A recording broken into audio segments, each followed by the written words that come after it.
Municipal ఎన్నికల polling ముగిసింది. Exit poll అంచనాలు వెలువడ్డాయి. ఇక కౌంటింగ్ కోసం పార్టీలు ఎదురు చూస్తున్నాయి. ఏ పార్టీ తరపున ఎంతమంది కౌన్సిలర్లు, కార్పొరేటర్లు ఎన్నికయ్యారో ఆ రోజు తెలుస్తుంది. దీనికి అనుగుణంగా మున్సిపాలిటీల చైర్పర్సన్, వైస్ చైర్పర్సన్ పోస్టులు, కార్పొరేషన్ల మేయర్, డిప్యూటీ మేయర్ పోస్టులు ఏ పార్టీకి దక్కుతాయో క్లారిటీ వస్తుంది. ఈ పోస్టులకు ఫిబ్రవరి 16న ఎన్నిక జరగనున్నందున అప్పటి వరకు కార్పొరేటర్లను, కౌన్సిలర్లను పదిలంగా కాపాడుకోవడం పార్టీల ముందున్న సవాలు. ప్రలోభాలకు గురి కాకుండా, అవతలి పార్టీలోకి జంప్ కాకుండా చూసుకునేందుకు క్యాంపులు, రిసార్టులు, ట్రిప్ల పేరుతో తరలించడంపై ఇప్పటికే ఆలోచనలు మొదలయ్యాయి. హంగ్ తప్పదనుకునే మున్సిపాలిటీలు, కార్పొరేషన్లలో ఈ పరిస్థితి తలెత్తే అవకాశాలున్నాయి.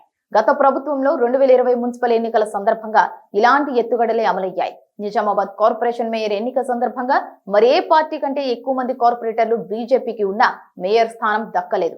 మొత్తం 60 డివిజన్లు ఉన్నా ఆ కార్పొరేషన్లు ఏ పార్టీకి స్పష్టమైన మ్యాజిక్ ఫిగర్ రాలేదు. దీంతో మేయర్ ఎన్నిక కీలకంగా మారింది. అత్యధికంగా 28 మంది కార్పొరేటర్లు ఉన్న బీజేపీ మేయర్ స్థానం కోసం అన్ని ప్రయత్నాలు చేసింది. బీఆర్ఎస్ ఎత్తుగడలను గమనించిన బీజేపీ తన కార్పొరేటర్లు చేజారకుండా గోవా ట్రిప్పుకు తీసుకెళ్లింది.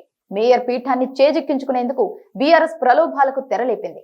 దీన్ని పసిగట్టిన బీఆర్ఎస్ తనదైన శైలిలో పావులు కదిపి మేయర్ పీఠాన్ని చేజెక్కించుకుంది. ఆనాడు బీఆర్ఎస్ ఎత్తుగడలను ఈసారి ఏ పార్టీ అనుసరిస్తుంది అనేది ఆసక్తికరం. అదే మేయర్ ఎన్నికకు కీలకం. మున్సిపాలిటీల చైర్పర్సన్, వైస్ చైర్పర్సన్, కార్పొరేషన్ల మేయర్, డిప్యూటీ మేయర్ ఎన్నిక ఈ నెల 16న జరగనుంది. హంగు వచ్చిన చోట్ల మ్యాజిక్ ఫిగర్ కు అవసరమైన స్థాయిలో కౌన్సిలర్లు, కార్పొరేటర్లను కూడగట్టుకోవడం పార్టీలకు సవాల్ లాంటిది. ఇందుకోసం ప్రలోభాల పర్వం తప్పకపోవచ్చు. దీని బారిన పడకుండా ఉండేందుకు క్యాంప్ పాలిటిక్స్ కూడా అనివార్యం కావచ్చు. 3 రోజుల పాటు కౌన్సిలర్లు, కార్పొరేటర్లను చేజారకుండా చూసుకోవడం పార్టీలకు కత్తి మీద సాము లాంటిది.